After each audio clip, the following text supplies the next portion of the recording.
Okay. Yeah, I need to get the screen so I can see all of you.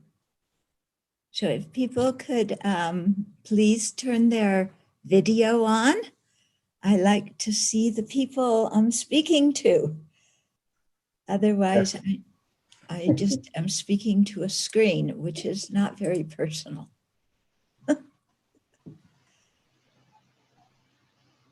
Okay. Rekan-rekan sedharma, semua tolong nyalain video ya. Okay, good. So, very good to see all of you again. Did you think about the teachings that you've been hearing the last few sessions? Yeah. I know, yeah. Go ahead, Rami.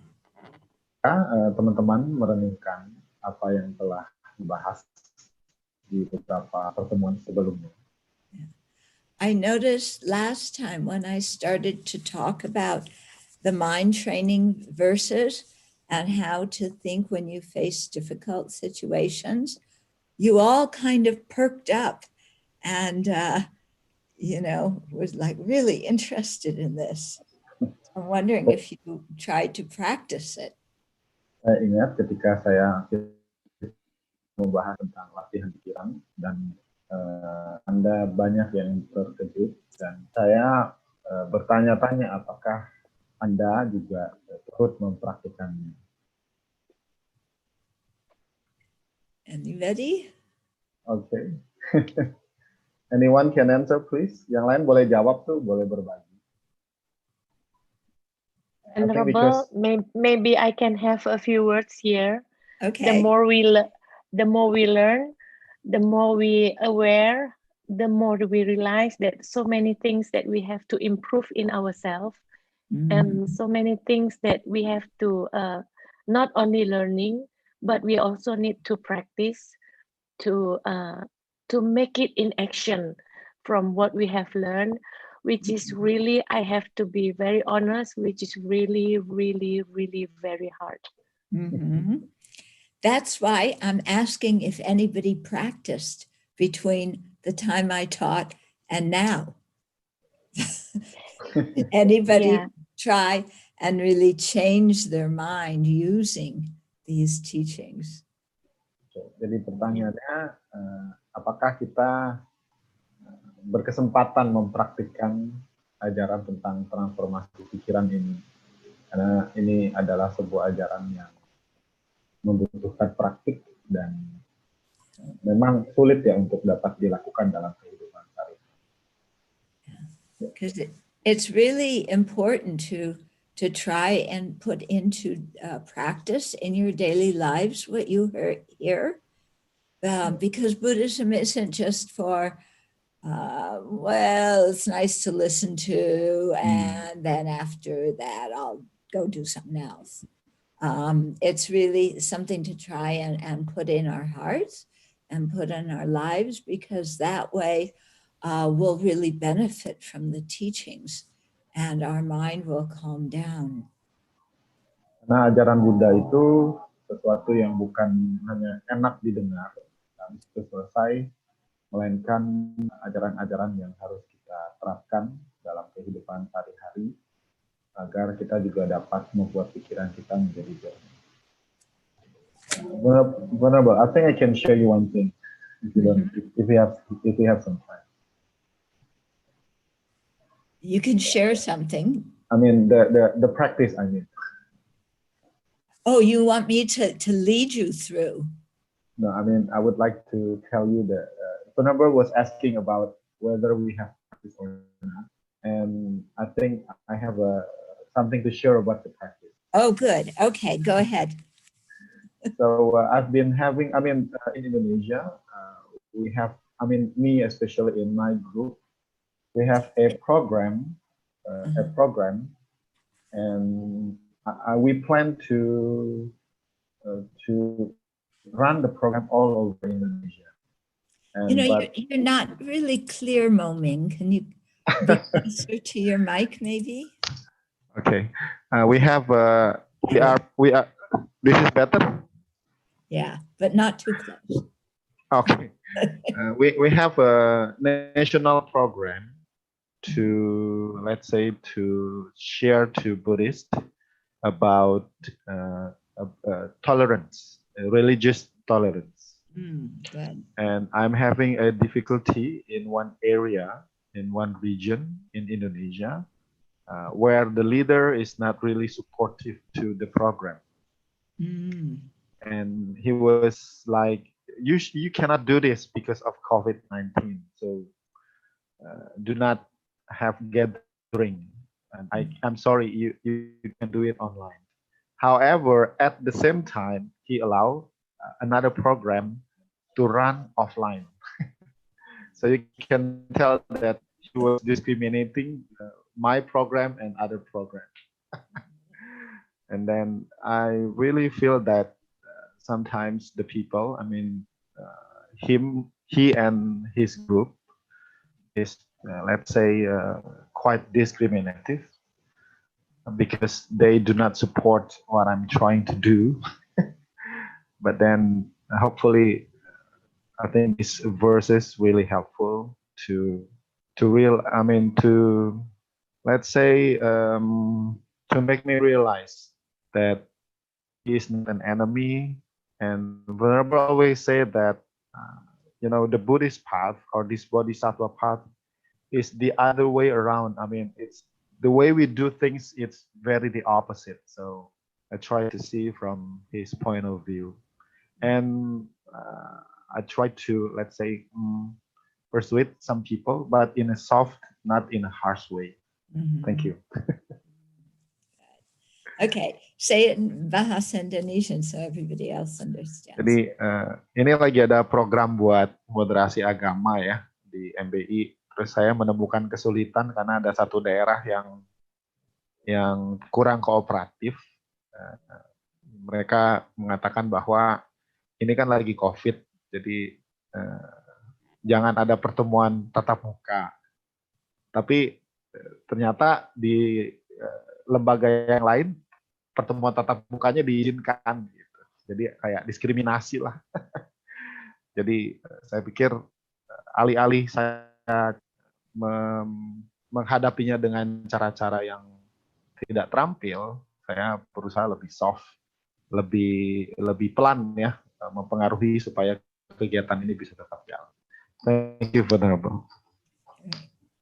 Okay, so that's a very good example because very often when we have different ideas or we're in a conflict with somebody, we very quickly judge the other person and they're bad and they're uncooperative and they're negative and they're this and they're that. And when we form that kind of very solid image of somebody, then we don't speak very nicely to them. We don't try and understand how they're seeing the situation. And as a result, the dispute never gets resolved. But what you did is you tried to talk to them and, in a gentle way and get them interested, listen to what they said. And that was because you didn't make them into an enemy to start with. Yeah. Thank you. Yeah. Thank you for the support. Jadi kalau kita mengalami satu konflik dengan orang, kita cenderung untuk membuat bayangan mental ya tentang orang tersebut dan isi bayangan itu biasanya hal-hal negatif. Nah, hal seperti itu menyulitkan kita untuk dapat mengatasi persoalan yang ada. Jadi alih-alih kita bersikap keras, maka sebaiknya kita juga bersikap lembut agar kita dapat berkomunikasi dan menyelesaikan konflik yang terjadi. Okay, so to really understand what you're doing when you, how to not make somebody else into an enemy, it's very helpful to meditate quite often about the kindness of other living beings. Because the more we can see kindness, the harder it is to concretize somebody into a truly existent forever enemy. Jadi salah satu teknik ya supaya kita dapat mengatasi ini adalah kita memeditasikan kebaikan orang tersebut. Ya. Jadi semakin sering kita memeditasikan kebaikannya, maka semakin sulit bagi kita untuk dapat membentuk sebuah konsep bahwa dia adalah musuh abadi, ya. Musuh yang selama-lamanya. So this relates to verse 10 and verse 11 that we covered last time. Do you have them there? Can you read them out? Yes. Huh? You don't have them? I have it. Oh, okay. Okay, let me read. Okay. 11 and 10, whatever. 10 and 11, yeah.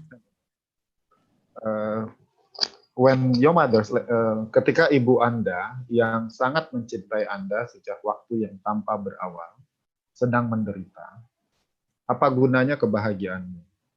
Oleh sebab itu, bebaskanlah semua makhluk. Tumbuhkanlah niat tulus. Inilah praktik bodhisattva. That's the verse 10. And verse 11 says, ya, semua penderitaan datang dari niat atau keinginan hanya demi kebahagiaan diri sendiri. Buddha yang sempurna lahir dari pemikiran untuk menolong orang lain. Oleh sebab itu, tukarlah kebahagiaanmu dengan penderitaan orang lain. Inilah praktik bodhisattva. So what the verse 10 is getting at is we've had this very close relationship with others in previous life, where they've been our mothers and fathers, and we've been their mothers and fathers. And so as when they were our parents, they were very kind to us and took care of us and taught us and got up in the middle of the night to feed us when we were screaming, and made sure we get an education. So when we think, first, when we recognize that others have been our parents in previous lives, and then we remember the kindness of the parents, of our parents, then our whole outlook towards other living beings changes, and it softens.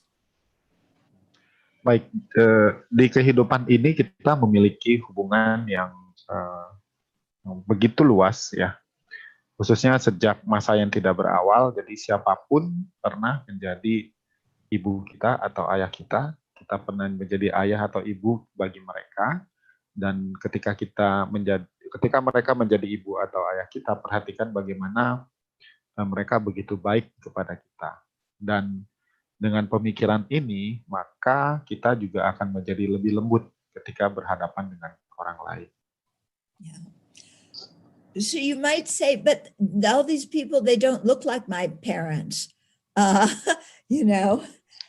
So imagine one way that they say about this is, let's say you were separated from your parents when you were a baby, and then, you know, you grew up, your parents aged, and you were walking down the street one day, and there was one woman sitting in the street. She was begging because she was very poor, and your first thought was just to ignore her, but then you looked again and you recognized that that was your mother, who you hadn't seen in maybe 20 or 30 years since you were a baby.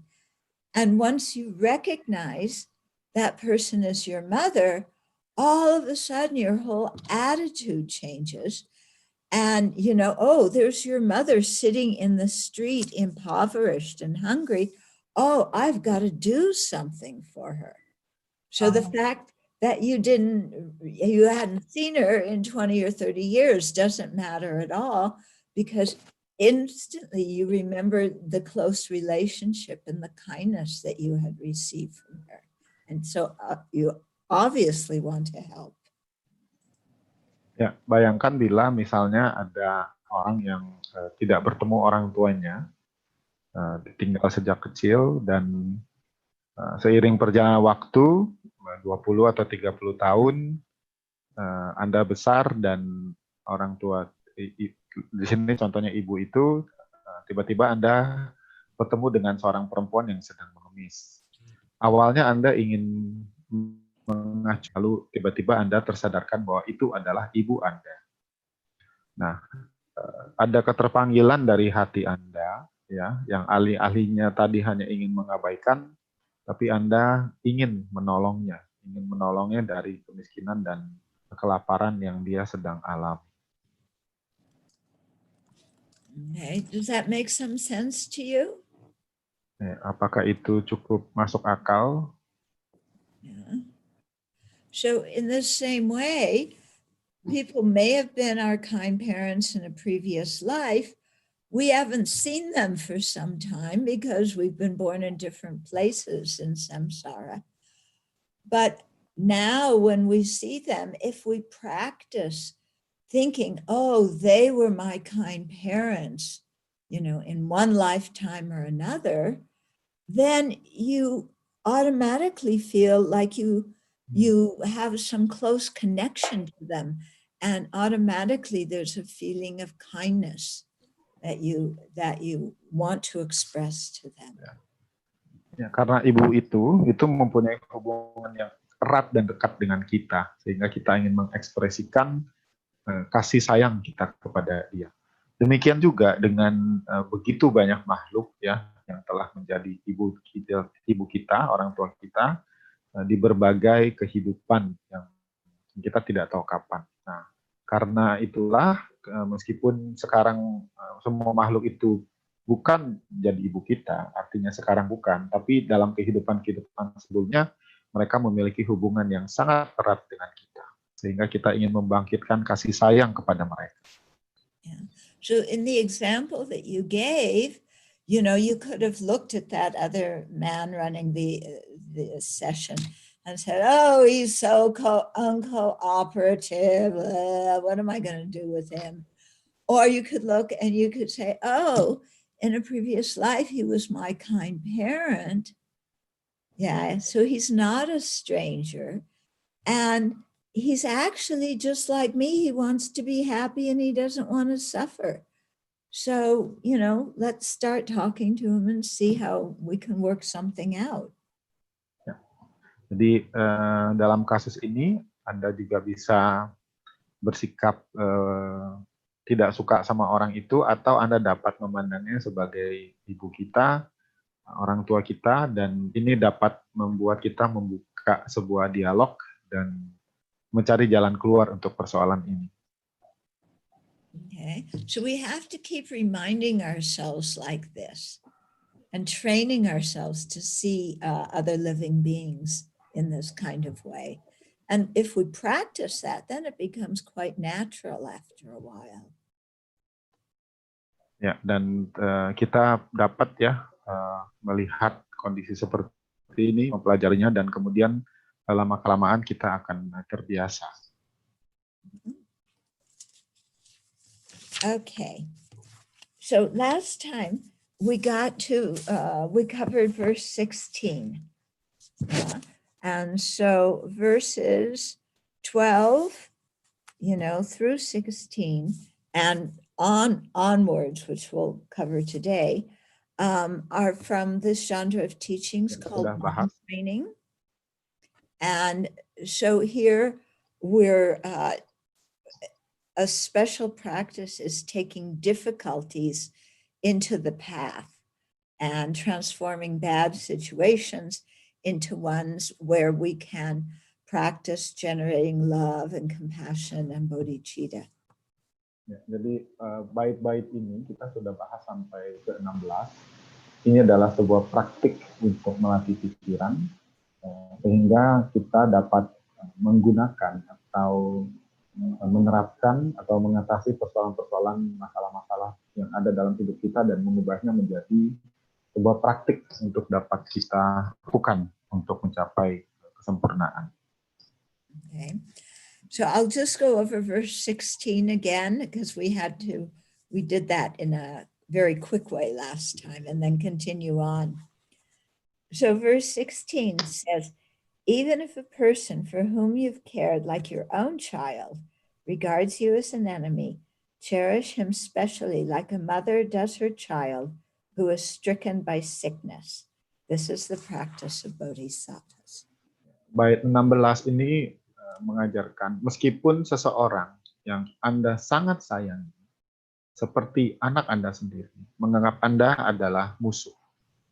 Bahagiakan dia seperti seorang ibu yang sedang merawat anaknya yang jatuh sakit. Inilah praktik bodhisattva.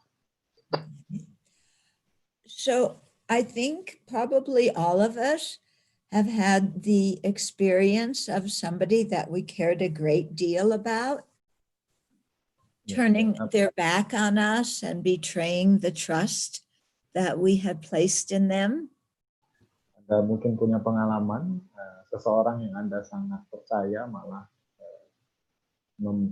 membalas Anda dengan buruk. Sometimes this happens in romantic relationships, sometimes in a couple, in a employer-employee relationship, sometimes between parents and children. It happens a lot. Ya, ini sering sekali terjadi dalam hubungan orang tua dengan anak, antar pasangan, dan juga hubungan antar pekerja dan pemberi kerja.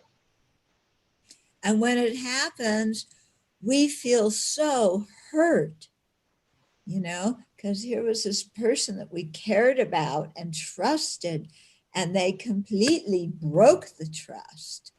And we just feel like a pain is horrible, and nobody else has felt such kind of pain like this before. Dan kita merasa sangat sakit. Tidak ada orang di dunia ini yang pernah merasakan rasa sakit seperti saya, karena orang ini telah mengkhianati kepercayaan. Okay, so this verse is telling us how to handle that situation. Okay, and it uses the example of a mother with a sick baby.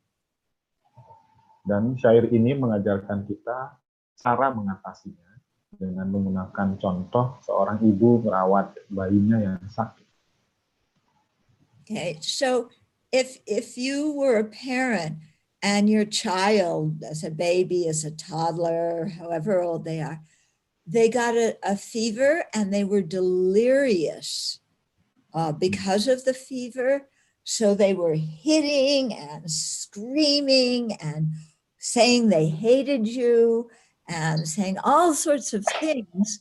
But you know, it's not that they really felt that way. It's because due to the imbalance caused by the fever that they were like out of their mind in a way.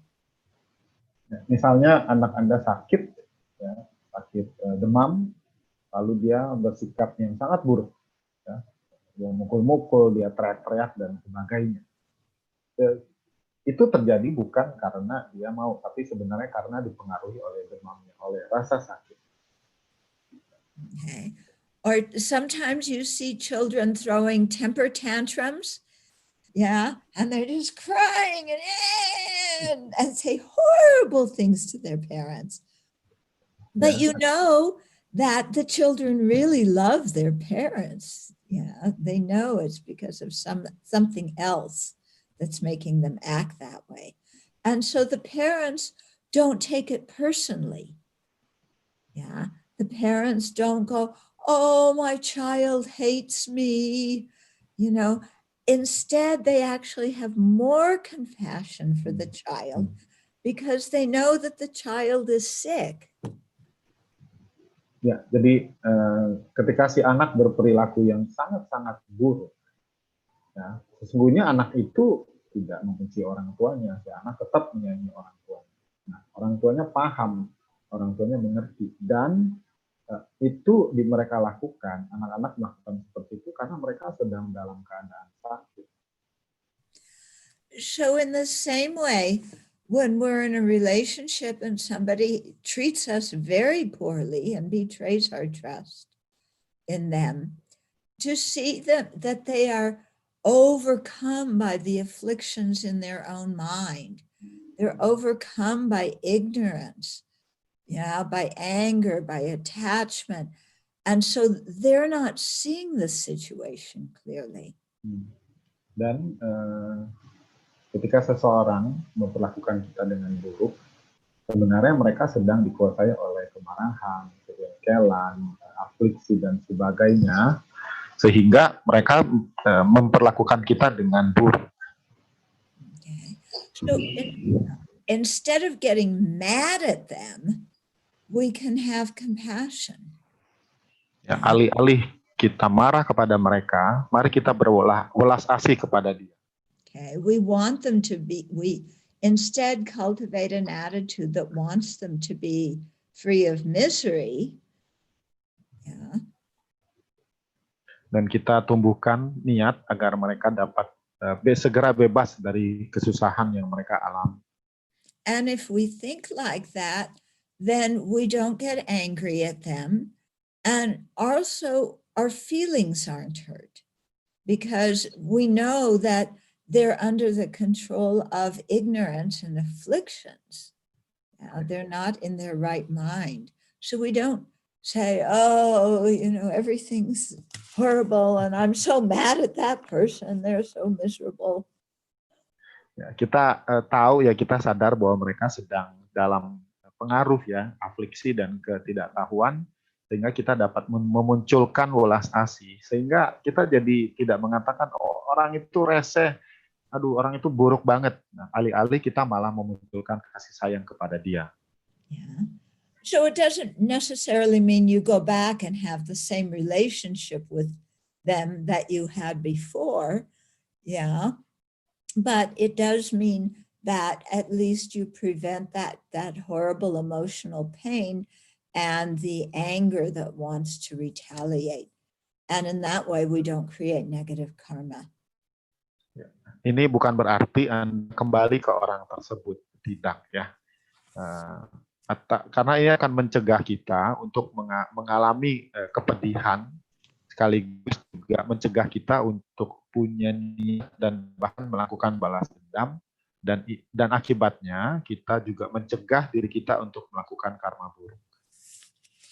But this verse, for me, it makes me not just think of when people have betrayed my trust, okay, and treated me poorly, but it also makes me ask, when have I betrayed somebody else's trust and treated them poorly?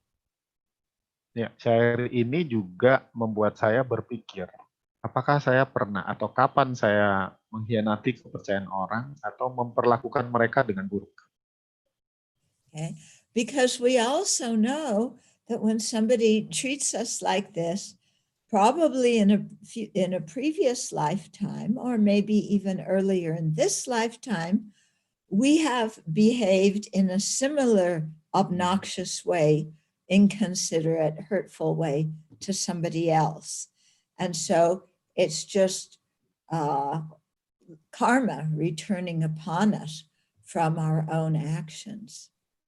Ya, kita juga bisa merenungkan ya, tentang karma, bahwa ini adalah sebuah akibat dari perbuatan kita sendiri. Kita dapat merenungkan di satu fase kehidupan, apakah kita juga pernah memperlakukan orang lain dengan cara-cara yang buruk seperti ini. Yeah. And personally speaking, I find it very helpful to think of karma in these kinds of unpleasant situations, because then instead of blaming the other person out of anger, it makes me really reflect on my own actions and change them, because I can't control somebody else's actions. The only thing I can control are my actions and my way of thinking. So when I think according to karma, it makes me be more considerate in the future of how I treat other people, because I don't want to cause them this kind of pain, because I'm experiencing the result now of having caused others that pain, because now I'm experiencing that kind of pain. You get what I'm saying? Yes, benar, Bu. Jadi poinnya adalah kita memahami karma, ya. Memahami bahwa saya sedang mengalami sebuah kepedihan yang, nah dengan perenungan ini, maka saya juga akan berhati-hati ketika bersikap dan bertindak. Kenapa? Karena saya tidak mampu untuk mengontrol dan mengendalikan perbuatan orang kepada saya. Yang saya dapat lakukan adalah mengendalikan dan mengontrol bagaimana cara saya berpikir, bertindak, dan sebagainya. Dengan perenungan tentang karma ini, saya sadari bahwa kepedihan ini juga adalah akibat dari perbuatan saya, dan saya juga tidak akan membuat orang lain merasakan penderitaan yang sama. Yeah. And this is a very good way to think, because if we think, oh, if we are in the habit of blaming and it's this person's fault and they're so mean and they're so terrible, then we make ourselves into a victim because we can't make them change. Yeah. But ya, dan ini membuat kita tidak terjebak dalam pola-pola pemikiran menyalahkan orang, ini salah dia, itu salah dia, dan membuat kita jadi korban. Kenapa? Karena kita tidak dapat mengubah orang lain. Okay. So this is a very good practice. Whenever you catch yourself starting to complain about someone or something, stop and say, when have I acted in a similar way towards other people? And then realize that it's just the karma coming around. Ya, dan ketika ini terjadi kepada Anda dapat berhenti dan merenungkan apa yang telah saya perbuat kepada orang lain, dan sadari bahwa ini adalah sebuah karma yang sedang terjadi kepada saya. Okay. And we can change our own karma. We can change our actions, can't we? So that gives us something positive that we can do that will change the situation. Nah, dan bukankah kita dapat mengubah karma kita, mengubah perilaku kita, dan ini membuat kita dapat mengubah situasi dan kondisinya. Okay, so we'll go on to verse 17.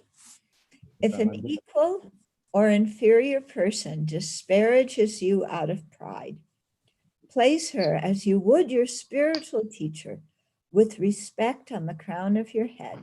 This is the practice of bodhisattvas. Syair ini berbunyi, bila seseorang yang setara atau lebih rendah daripada Anda, itu meremehkan Anda karena ketinggi hatian dia, letakkanlah dia, ya, seperti Anda akan meletakkan guru spiritual Anda di atas kepala Anda. Jadi ini sudah meremehkan kita, tapi kita letakkan dia di tempat tertinggi, yaitu di mahkota kepala kita.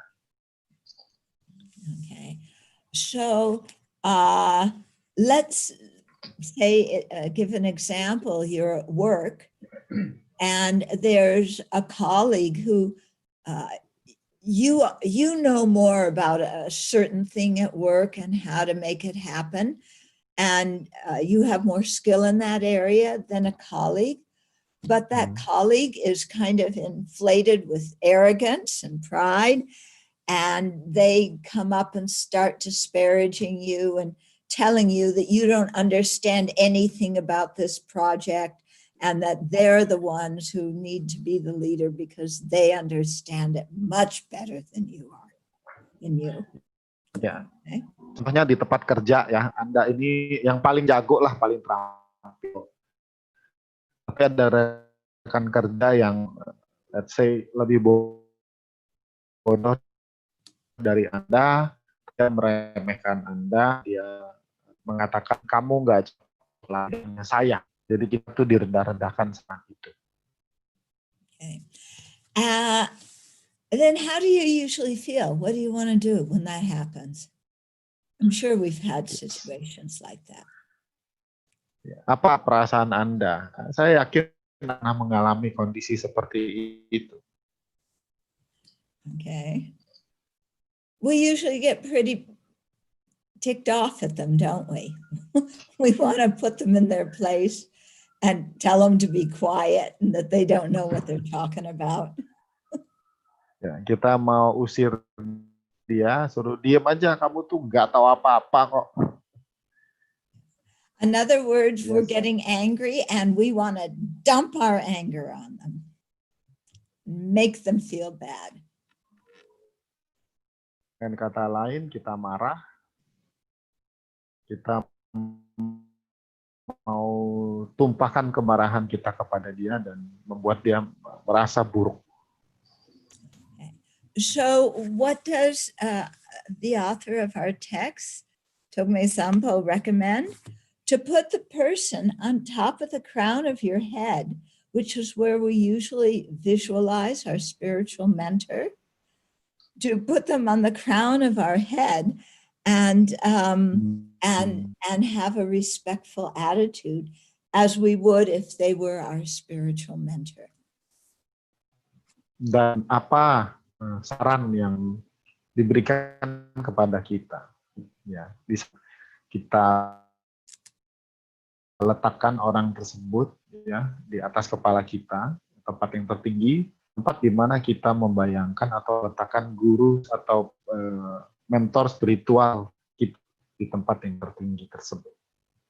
Okay.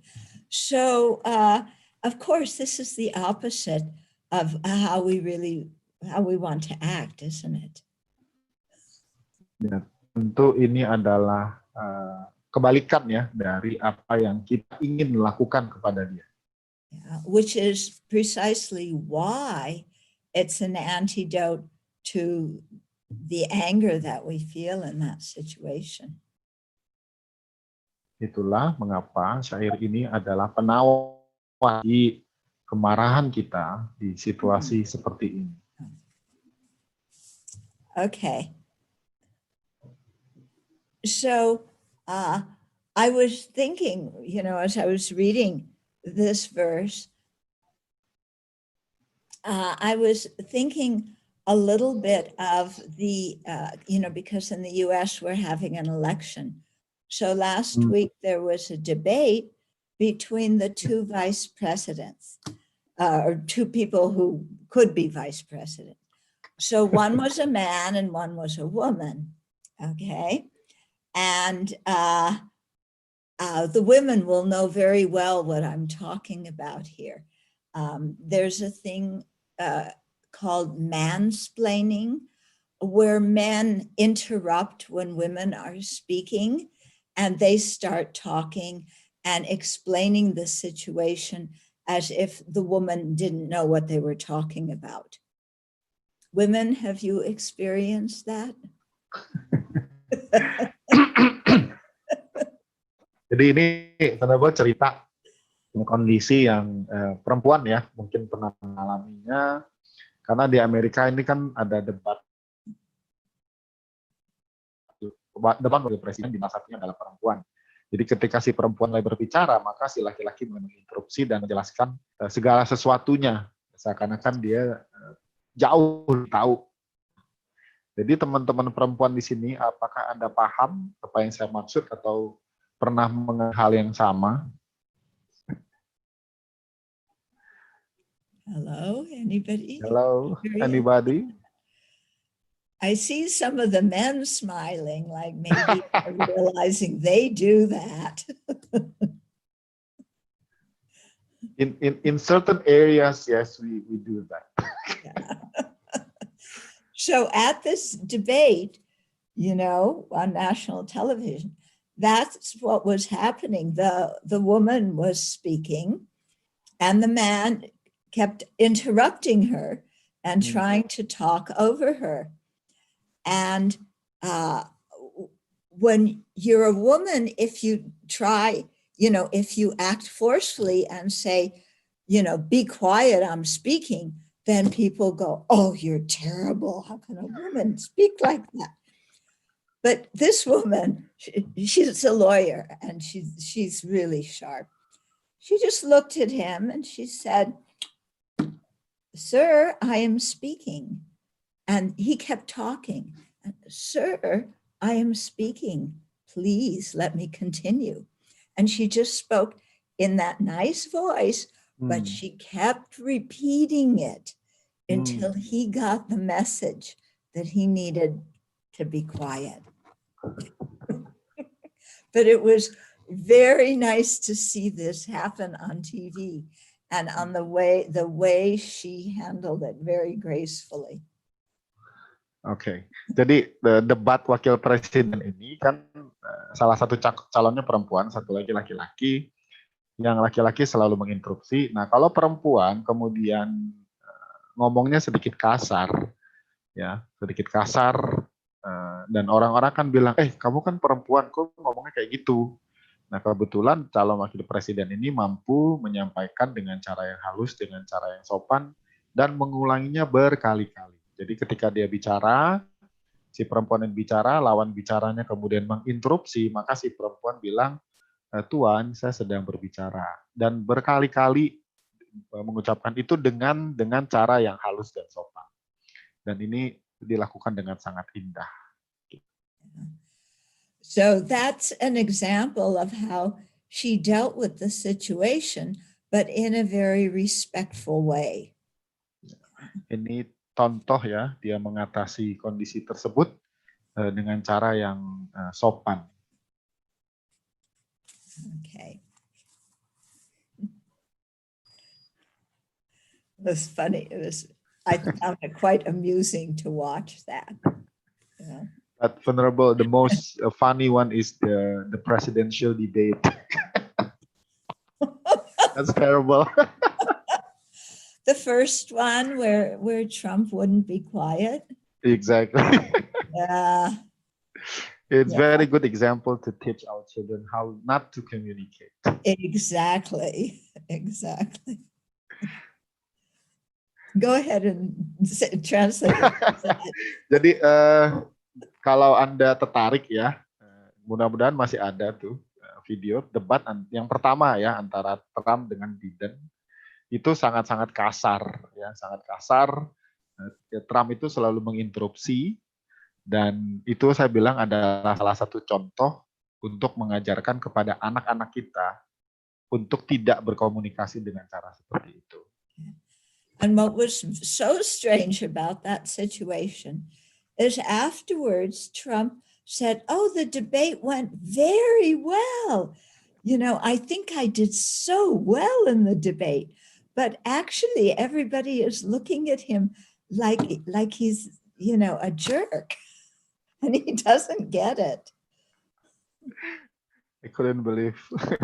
Yes, jadi Trump itu bilang kalau debatnya bagus banget, saya melakukannya dengan sangat baik, dan Trump tidak paham bahwa orang-orang mengatakan bahwa dia itu brengsek.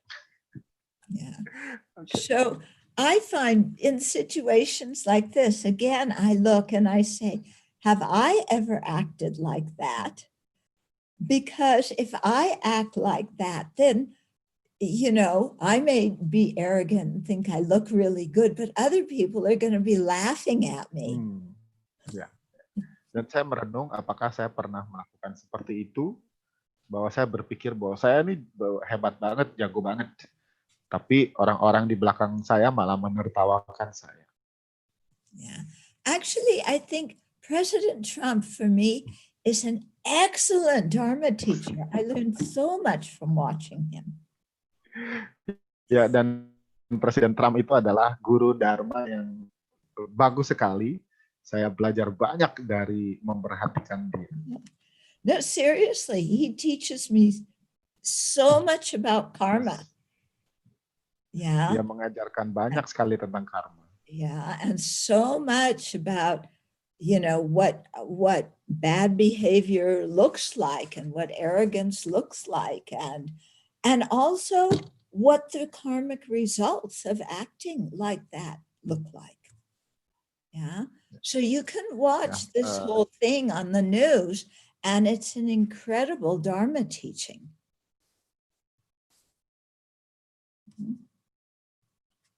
Ya, kita bisa lihat bagaimana dia mengajarkan tentang perilaku yang buruk, tentang akibat-akibat karma, dan kita bisa banyak melihat ajaran Dharma di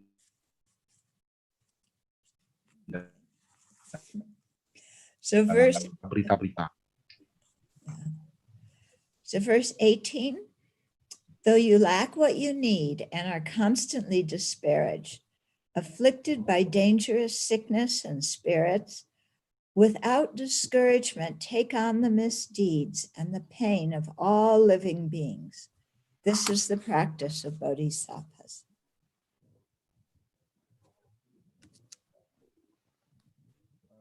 Kita dapat lihat meskipun meskipun yang Anda miliki atau apa yang Anda butuhkan kurang dan Anda terus diremehkan, kemudian dipengaruhi oleh sakit, bahaya, dan spirit, dengan tetap berani, ya, lakukanlah jalan dan dengan gagah berani ambil semua kekeliruan, kesalahan makhluk dan penderitaan makhluk lain. Artinya meskipun kita tidak punya kapasitas yang cukup, tapi kita tetap gagah, kita berani untuk mengambil kesalahan orang lain dan penderitaan makhluk lain. So here, you can think of a time, because we all go through rough spots in our life. We all go through periods of time where just, we're sick, or we're not getting along with people, or, we're getting treated poorly and we're just in a bad mood all the time. Ya, ada waktunya di mana kita mengalami hal yang buruk, kita diperlakukan buruk, kita punya perasaan mood yang tidak baik. Ya, itu di satu masa pasti pernah terjadi dalam kehidupan kita. Yeah, people criticize us when we haven't done the slightest thing wrong. Kita dikritik meskipun tidak berbuat salah sedikit pun. Okay. And so often when we experience these kinds of times in our life, then we feel really down. We get so depressed and so discouraged, and nothing in my life is working out. What am I going to do? Ya, itulah di masa kita sangat jatuh, kita sangat terpuruk, dan kita merenung, berpikir apa yang dapat saya lakukan, ya, apa yang saya harus kerjakan dalam hidup saya. Okay, so what this verse is saying is when you're in that kind of situation, instead of just sitting there feeling sorry for ourselves, do the taking and giving meditation, imagining that we're taking on the pain of all living beings. Jadi syair ini menyarankan alih-alih kita duduk dan merenung akan keterpurukan ini, lakukanlah meditasi mengambil dan menerima, ya, di mana kita mengambil semua kepedihan dari makhluk-makhluk yang ada. So last time I spoke a little bit about that meditation, the taking and giving one. So I'll just review it now. Ya, kita pernah mengupas itu, ya, meditasi mengambil dan menerima. Okay, so you imagine, when you're in a bad mood or you're sick or whatever, when that's happening, you imagine in front of you other people who are experiencing difficulties in their lives. Jadi saat Anda sedang terpuruk, Anda dapat memeditasikan orang yang sedang mengalami kesulitan dalam hidup. And then you generate a feeling of compassion, wishing them to be free of that suffering. Dan Anda tumbuh kembangkan welas asih agar mereka bebas dari penderitaan tersebut. And you imagine that their suffering comes out of them in the form of like pollution or smoke. Dan Anda bayangkan penderitaan mereka itu keluar dari tubuhnya dalam bentuk polusi atau bentuk asap. And then you imagine this pollution and smoke coming towards you and transforming into like a thunderbolt or a lightning bolt. And it strikes in the center of your chest where you imagine your own self-centeredness in the form of a dark lump.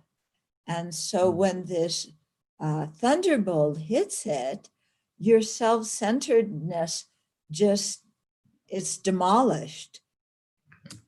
Jadi polusi tadi kemudian dibayangkan berubah menjadi sejenis petir yang menyambar tepat di tengah hati Anda, di mana di situ ada ilustrasi tentang diri kita, ego kita, yang dalam bentuk cahaya atau lampu yang gelap. Nah, petir itu menyambar tepat mengenai lampu tersebut, dan lampu tersebut itu kemudian lenyap. Okay. So what you're doing is you're taking on others' suffering, which they don't want, and you're transforming it into this thunderbolt, and then you're using it to destroy what you don't want, which is your own self-centered attitude, because that attitude keeps you so limited in your life.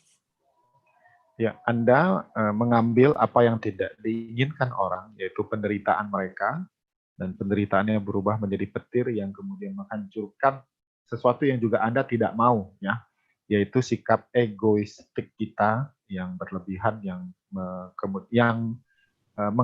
menghalangi diri kita. Okay, and so when the thunderbolt strikes your heart and destroys the self-centeredness, then there's just this wide open space in your chest. Yeah, so instead of feeling all cramped up, there's this wide open space. And then you imagine that your love, which wants other people to be happy, appears in that space in the form of a very beautiful, gentle light. Ya, lalu karena setelah hancur Anda merasakan sebuah ruang yang sangat lega, okay, dan dari sana muncul kasih sayang Anda, cinta Anda dalam bentuk cahaya yang lembut, yang putih, yang lembut. Okay. And so you radiate that light out to all the different sentient beings, especially those who were just suffering, whose suffering you took.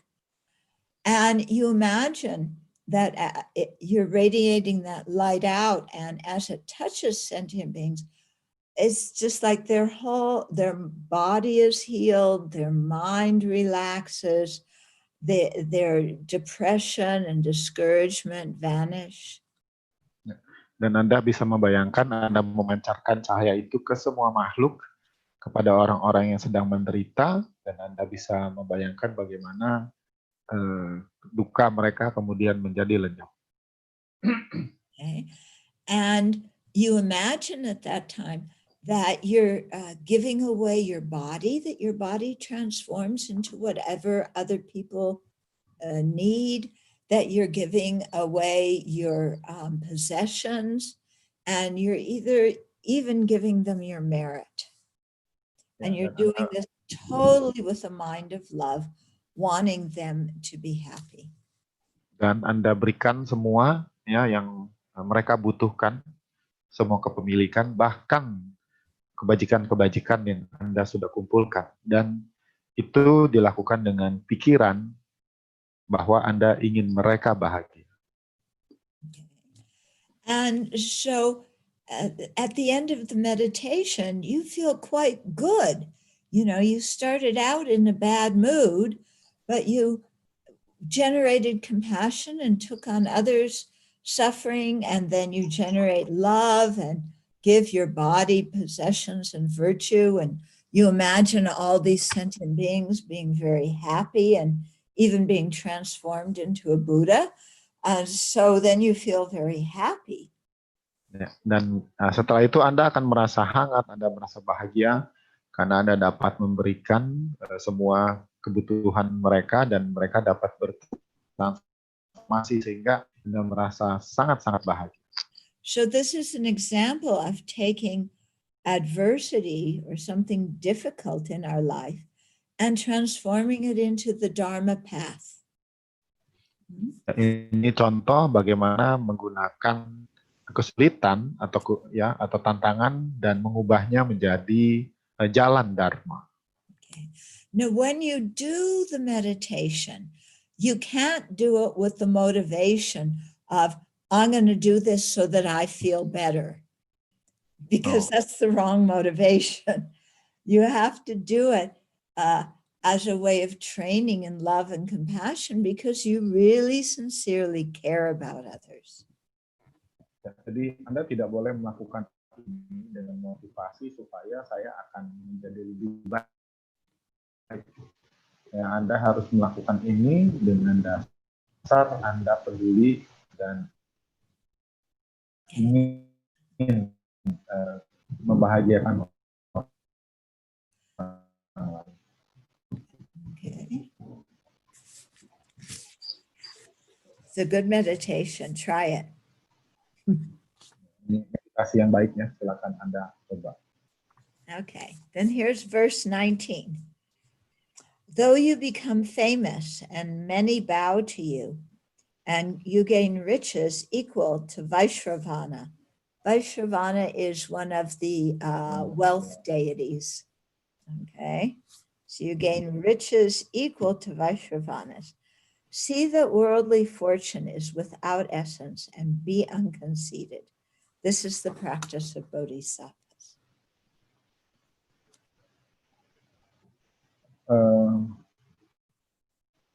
Jadi meskipun Anda terkenal dan banyak orang menunduk hormat kepada Anda dan Anda punya kekayaan yang sama seperti dewa kekayaan, ya, Vaishravana ini dewa kekayaan. Lihatlah keberuntungan dunia itu tidak punya esensi, okay? Dan oleh sebab itu maka sebaiknya Anda tidak punya keraguan. Okay. So this is the opposite of the preceding verse. The preceding verse, we were down and everything was going wrong. In this verse, things are going right. We're famous. People respect us. They even bow down to you. We're very wealthy. We have a good reputation. Ya, dan ini kebalikan dari yang ayat sebelumnya. Kalau di ayat ini, maka kita punya kekayaan, reputasi, katakan saja hidup kita ini begitu sempurna, begitu luar biasa, begitu agung. So when that happens, we tend to get a bit conceited. It's like, I'm so good. Look how rich I am. Aren't you jealous? Aren't you envious that I have so much wealth? Or I'm so famous, you know, you should respect me because I know so much and I have power and I have good looks and I have everything. Jadi kita jadi sombong. Aku punya semuanya, aku punya banyak uang, aku kaya, aku ganteng, aku terkenal, semua orang kenal saya. Sombong lo. Okay, so we tend to get pretty conceited and lord it over other people. Oh, you poor slobs. Kita jadi sombong dan merendahkan orang lain. Dasar kau miskin, baik. Itu ya. Yeah, it's really too bad. If you were as smart as me, then you would be as famous, as rich, as artistic, as athletic, as perfect as me. Coba aja kamu sedikit lebih pintar, pasti kamu juga lebih kaya, lebih segar, lebih terkenal, lebih sehat seperti saya. Payah kamu tuh. Yeah. Again, Trump is a very good example of Ya, contoh paling gampang itu adalah Anda lihat, artinya contoh orang yang sombong.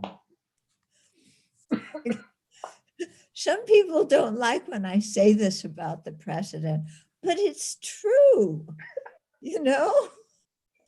It's just as it is. Ya, ada orang juga yang kadang tidak suka saya ngomong ini, tapi itu kenyataannya, itu apa adanya. Okay, so you know who I'm voting for. Jadi Anda tahu saya akan milih siapa ya. Okay. I wish So, I could give you my vote. oh yes, I wish you could come and vote too. We want to Yes. win this election.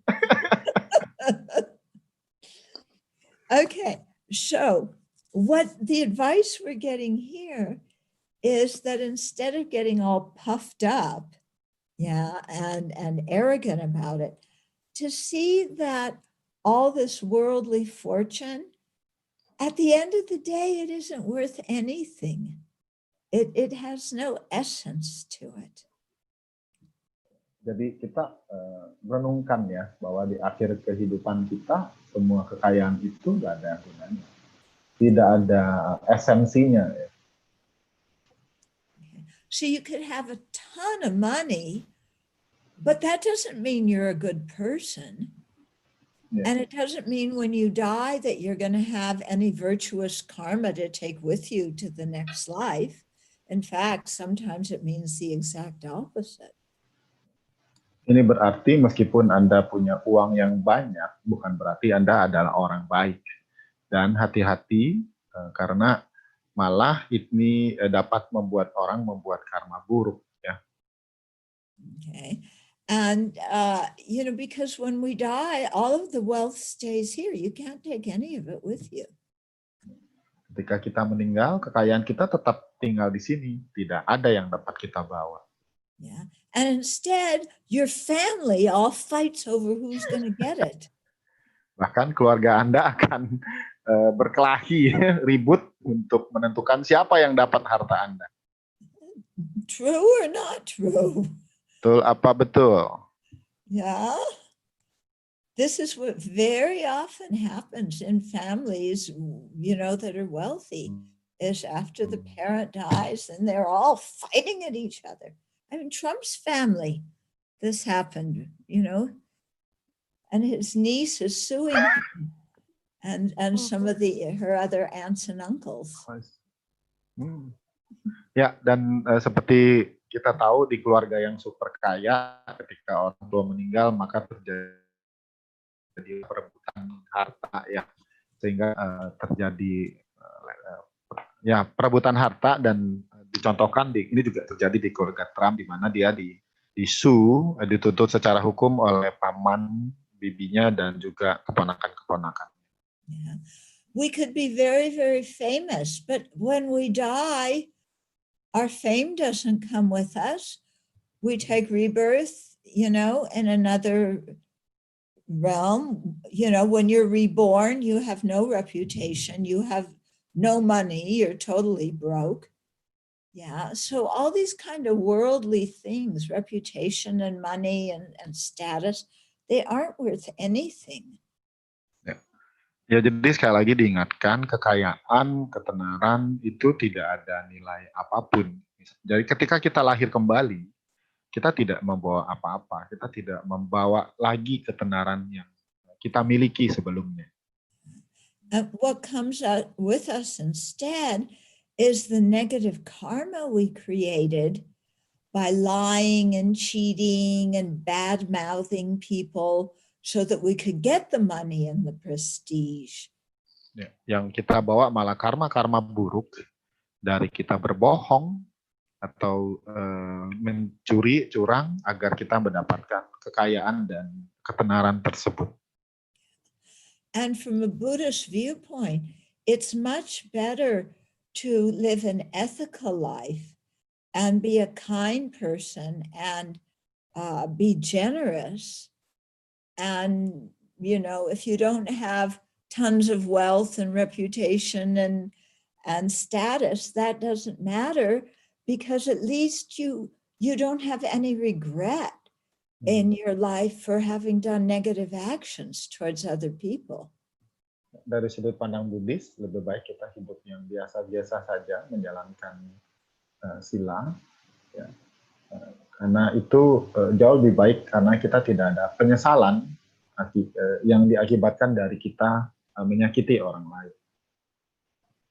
Yeah. An example, many years ago, I went on pilgrimage in China, and I was traveling with some of my Chinese friends who live there.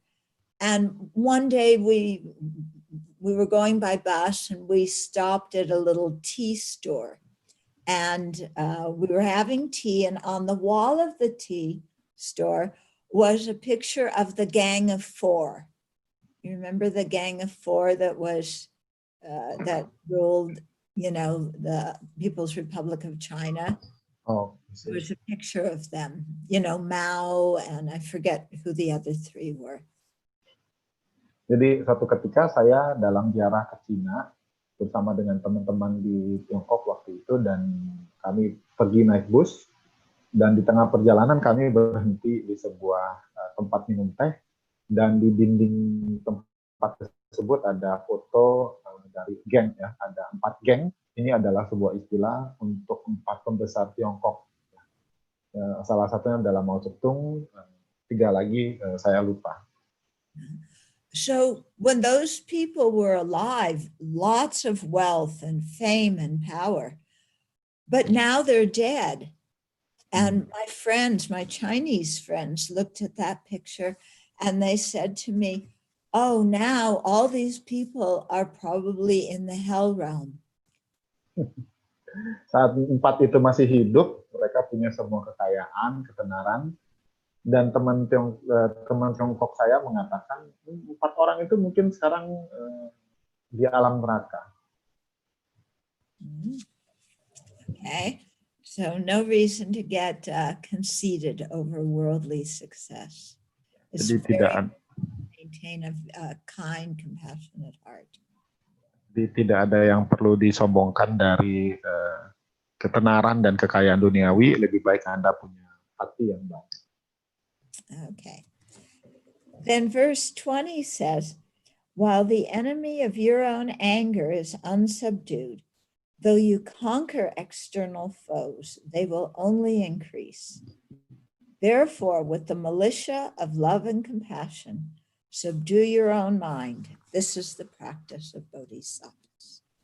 Ayat 20 ini mengajarkan kita bahwa ketika musuh dari kemarahan Anda itu belum ditaklukkan, ya, meskipun Anda menguasai atau mengalahkan musuh di luar, musuh kemarahan ini hanya akan bertumbuh makin besar. Oleh sebab itu, dengan kekuatan kasih dan welas asih, taklukkan pikiran Anda. Inilah praktik bodhisattva. So this is a verse about anger and what to do with our anger. Syair ini berhubungan dengan kemarahan dan bagaimana cara mengatasinya. And it starts out by calling anger our enemy. Dan ini dimulai dengan menyatakan bahwa kemarahan adalah musuh Anda. Very often we feel anger is our friend. We feel kita sering merasa bahwa kemarahan adalah kawan kita. Yeah. The anger is going to protect us. So if somebody's harming us or treating us unfairly and we get angry, then we are strong and we're going to stop them from doing those horrible things to us. So we usually see anger as a friend in that way. Ya, kita menganggap kawan itu, kemarahan adalah kawan, ya. Kemarahan itu akan membela kita. Jadi ketika kita disakiti, kita muncul kemarahan, itu menganggap bahwa diri kita itu jadi kuat, jadi punya kekuatan. But I think we really need to ask, does anger protect us from harm? Kita harus merenungkan apakah marah itu melindungi kita dari rasa sakit. Okay. So first of all, to see if anger benefits us, ask yourself, are you happy when you're angry? Oke. Pertanyaan pertama untuk merenungkan apakah kemarahan itu menguntungkan. Pertanyaan pertama adalah, apakah Anda bahagia ketika Anda marah? Anybody happy when they're mad? Ada yang bahagia nggak waktu lagi ngamuk? Okay, so right away we know that anger isn't conducive towards human happiness. When you're angry, do you say things that you would never say to somebody when you were calm? In other words, do you become very aggressive, very abusive in your speech? You insult, you criticize, you disparage? Ya, ketika Anda sedang marah, apakah artinya gini, kalau kita lagi sadar, lagi tenang, apakah kita akan mengatakan kata-kata yang akan memarahi orang, membuat orang jadi kecewa atau memaki dan sebagainya pada saat kita sedang sadar. And so when you yell and scream and insult somebody else, does that bring about the goal that you want? Does somebody immediately stop harming you? Do they all go, oh, I'm terribly sorry for disturbing you. Please forgive me. I'll stop right away. Is that what happens when you shout and scream and insult? Jadi ketika kita memaki, menghina orang, apakah Anda mendapatkan yang Anda mau? Apakah orang itu langsung mohon maaf, ya? Apakah itu yang terjadi? No, that's not how people respond, is it? They yell and scream back, they slam the door, they walk out, they won't talk to you, they pick something up and they throw it at you. Kenyataannya tidak, ya. Itu bukan balasan yang Anda dapat.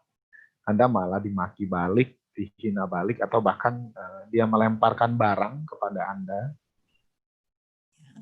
So anger may make us feel strong, but it doesn't always, and it doesn't usually get us what we want.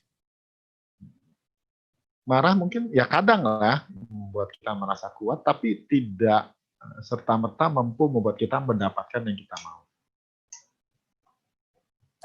Okay. I'll tell you a story of one time when I got quite angry at a friend of mine. Oke, saya punya kisah tentang teman saya. So he was using the car that belonged to another friend, and this car, the hood of the car didn't always stay down, and sometimes it would fly up when you were driving. So you had to be very, very careful. Jadi temannya nyetir mobil, punya temannya, dan hoodnya, penutupnya itu tidak selalu bekerja dengan baik, ya. Jadi Anda harus sangat hati-hati. So I had said to my friend, you have to be really careful. It's better if you go and try and get the hood fixed. Yeah, rather than leave it in this situation where it could be dangerous. But he didn't want to do that. Jadi saya sarankan, udah lebih baik kamu perbaiki dulu daripada nanti jadi bahaya. Tapi dia nggak mau pergi perbaiki. So one day we were supposed to meet. He was driving from somewhere, and he was supposed to come about 5 o'clock. And 5 o'clock came, it went, he didn't come. He wasn't there at 6. 5:30, he wasn't there at 6. Finally, I forget what time he actually came, but it was late. Satu hari kami janjian pukul 5. Tapi dia 5:30 nggak datang, jam 6 nggak datang. Akhirnya muncul juga, tapi saya tidak ingat jam berapa karena dia sangat terlambat. Okay. So when he came in the door, I looked at him and I said, I said, what happened? And he said, well, the hood flew up when I was driving on the highway. And I said, you knew it was dangerous. Why didn't you fix it? And you're so late. Why didn't you call me? Because I was worried about, what was going on. And I was really mad. Jadi temennya datang karena terlambat, lalu saya tanya kenapa? Oh, penutup mobil saya terbang. Nah, kan saya udah bilang kamu tuh pergi betulin, ini bahaya. Saya sangat marah kepada dia. Okay, so you can imagine that that what I said did not help the friendship at all. Anda lihat apa yang saya ucapkan itu sama sekali tidak mendukung persahabatan kami.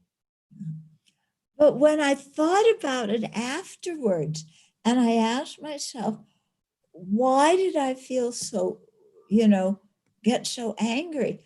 What I realized was actually, I wasn't feeling anger. I was feeling relief because I cared about him and I was concerned that maybe he had been in an accident.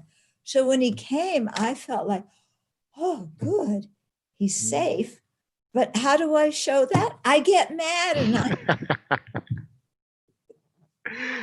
Jadi sesungguhnya setelah saya renungkan, saya ini bukan marah, saya tuh merasa lega karena saya khawatir, saya cemas, dan ketika dia muncul, saya merasa oh akhirnya dia datang juga dan dia aman. Tapi ekspresi saya adalah seperti itu. Okay. So my point is here that very often when we're angry, we don't even know what's going on in ourselves. Jadi intinya ketika kita marah, kita sesungguhnya tidak tahu apa yang sedang terjadi dalam diri kita. And then we say all sorts of things that damage the relationship. And the person doesn't turn around and agree with us afterwards. We may intimidate them and they may stop doing what they're doing out of fear, but fear doesn't mean they respect us. It doesn't mean they like us. Quite to the contrary. Ya, jadi ya akhirnya kita ingin orang tersebut melakukan apa yang kita mau, tapi kenyataannya tidak semudah itu. Dan bila itu pun dilakukan, maka dilakukan dengan dasar rasa takut. Dan rasa takut itu bukan menghormati, malah sebaliknya. So we're running out of time now. Yeah. I got through part of what I wanted to say about verse 20, so I'll continue next time. But we have a few minutes, or maybe we can have Q&A. Ya, jadi kita sudah selesai sampai syair 20 yang saya rencanakan. Kita ada sedikit waktu untuk tanya jawab.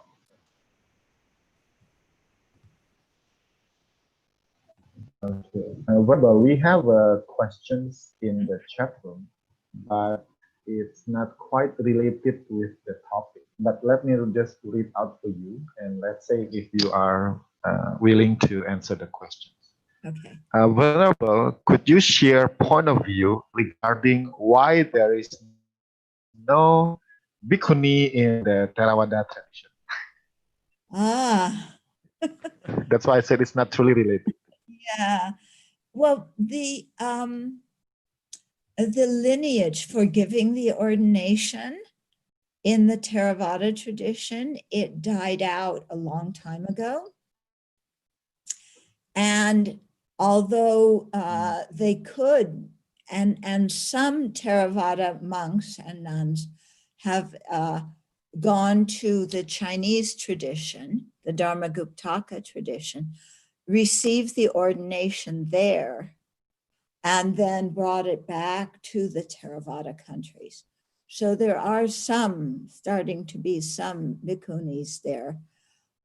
Some of the monks agree, some of the monks don't agree, because they don't want to take the lineage from another type of Buddhism. Does that make sense to you? Ya. Jadi ini persoalan yang bergantung kepada beberapa pendapat ya, karena tradisi Theravada itu tidak menerima ordinasi dari kelompok lain. Sedangkan di satu masa ketika bhikkhuninya sudah tidak ada satu upaya untuk membuat penabisan baru melalui tradisi Dharmagupta. Nah, dan ada bhikkhu yang sepakat dan tidak. Jadi ini persoalan adalah tentang pendapat dari masing-masing guru dan masing-masing tradisi. Venerable Somo used to tell the story of that. Karma Alexei shared the story many times. So this situation is similar in the Tibetan tradition. So that's why I went to Taiwan and I took the Bhikshuni ordination in Taiwan. So it's from a different form of Buddhism, but to me, it's all the Buddha's teachings and I don't care. Exactly. Ya, saya juga sama di Tibetan juga ada beberapa yang tidak sepakat, oleh sebab itu saya ditapiskan secara penuh di Taiwan. Ada yang tidak setuju, tapi saya tidak terlalu peduli. Ya. Maybe Venerable can also share that the Dalai Lama also supports the Bhikkhuni lineage.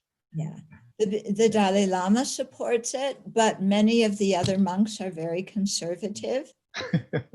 Similar in like Sri Lanka, there are some monks who support it, and so some women are able to take it in Sri Lanka, but then there are other monks that don't support it.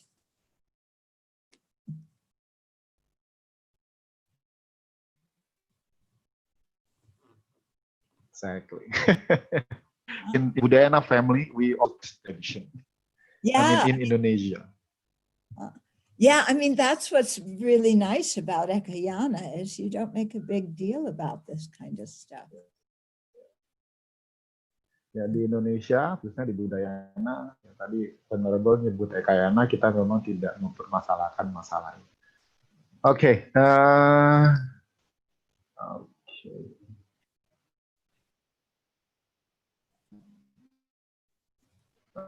We have one more from Runa. I think this could be the question. Do you mind if I read it out? Mm-hmm. Yeah. When we frequently contemplate and train ourselves to see suffering of others and unfairness in this world, it sometimes can lead us to feel so powerless and depressed due to the feeling that there are not many things we can do to help others except maybe just praying for them. So how do we balance this? Okay. Well, this is one of the reasons why we want to practice the path and become Buddhas. Because as ordinary living beings, we're quite limited in our wisdom, in our compassion, in our power, in our skill. If we're able to practice the path and gain Dharma realizations and gain some of these powers that the holy beings have, then we can really do so much more to benefit others. Ya, inilah motivasi mengapa kita berlatih, karena kita punya keterbatasan sehingga kita tidak mampu menolong semua. Ya. Nah, dengan berupaya mencapai pembebasan dan mencapai kebuddhaan, itulah kita jadi mempunyai kekuatan untuk dapat menolong dan membebaskan banyak makhluk. Yeah. So then we feel more motivated to practice the path. Dengan ini kita akan lebih termotivasi untuk berpraktek di dalam jalan Dharma. But also we have to realize that practicing the path, it's not going to be like we become Buddha in a few weeks or a few months or a few years. It's going to take a while, but it's very, very valuable to do that. Jadi kita tidak mungkin mencapai Buddha dalam waktu dekat ya, 1 minggu, 1 bulan, 1 tahun. Tapi ini adalah sebuah praktik yang sangat berharga untuk terus dilakukan. Okay, so we have to have a very long-term perspective and realize that, we're not going to be able to help everybody instantaneously. Kind of thing. Ini adalah Develop our own skills and learn how to help people in a gradual way.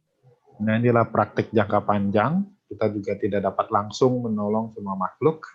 Kita harus pahami adalah sebuah proses yang berjalan secara bertahap. Okay. But you feel very energized because you feel so fortunate because you met the Buddha's teachings. You have the teachings, you're practicing the path, you have teachers. So even though it's going to take a long time to get to Buddhahood, as you practice slowly, your ability to be of benefit is slowly increases. And there's a real feeling of meaning and purpose in your life. Dan kita punya energi, punya semangat, punya guru, punya kesempatan, mempunyai sumber daya untuk dapat terus berlatih. Dan dengan ini, maka kita punya rasa bahwa tujuan hidup kita ini mempunyai makna dan tujuan. That's a good thing to end with. Yes. Thank you, Venerable, for today's session. Thank you. Okay. So I think there's the dedication prayers. Yes, there is. Rudy will lead us. Rudy Chang is going to lead us the dedication. Okay. Rudy. Yes, Venerable. Oke, baiklah teman-teman semua. Mari kita melakukan dedikasi atas praktek kebajikan kita mendengarkan Dharma pada hari ini. Saya akan share linknya. Kita bacakan bersama-sama dalam bahasa Indonesia. Sudah terlihat ya, Ming, di layar? Bagus, Pak, bagus. Oke. Baik, dengan penuh konsentrasi kita bacakan dedikasi kebajikan ini. Dengan kebajikan ini, semoga kita segera mencapai pencerahan seperti guru Buddha. Maka kita mampu membebaskan semua makhluk dari penderitaannya. Semoga batin pencerahan yang berharga ini, bila belum muncul, akan segera bangkit dan berkembang. Semoga yang telah bangkit tidak merosot, tetapi terus berkembang selama-lamanya. Dan kita akan bacakan satu slide lagi, yaitu 4 kemuliaan tanpa batas. Mari kita bacakan sambil kita resapi kata-katanya. Semoga semua makhluk mempunyai kebahagiaan dan sebab-sebabnya. Semoga semua makhluk terbebas dari penderitaan dan sebab-sebabnya. Semoga semua makhluk tidak terpisahkan dari kebahagiaan murni. Semoga semua makhluk dalam keseimbangan batin, bebas dari sikap memihak, kemelekatan, dan kemarahan. Semoga bermanfaat bagi semua makhluk. Satu. Terima kasih, Moming. Silakan saya kembalikan ke Moming. Yes. So, Venerable, thank you so much for today's Sure. Thank you very much for translating. Yeah.